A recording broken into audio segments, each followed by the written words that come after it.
నేను ఇంకోటి ఆయన జగన్మోహన్ రెడ్డి గారితో నేను మాట్లాడినప్పుడు నేను చాలా స్పష్టంగా చెప్పా, సార్ మీ మనసులో నాకు స్థానం లేదు, నా మనసు విరిగిపోయింది, మీ మనసులో స్థానం లేనప్పుడు ఈ పార్టీలో కొనసాగాల్సినటువంటి అవసరం నాకు లేదు, కాబట్టే నేను ఈ పార్టీ వదిలి వెళ్ళిపోతున్నాను.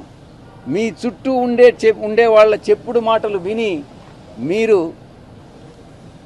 తప్పుదోవ పట్టొద్దు.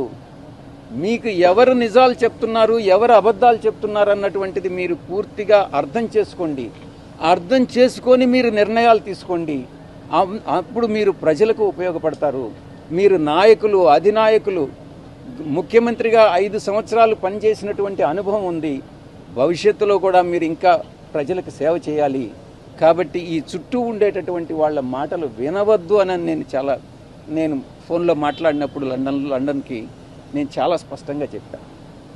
నా మనసు విరిగిపోయింది కాబట్టే నేను పార్టీ నుంచి బయట వచ్చా. రాజకీయాలను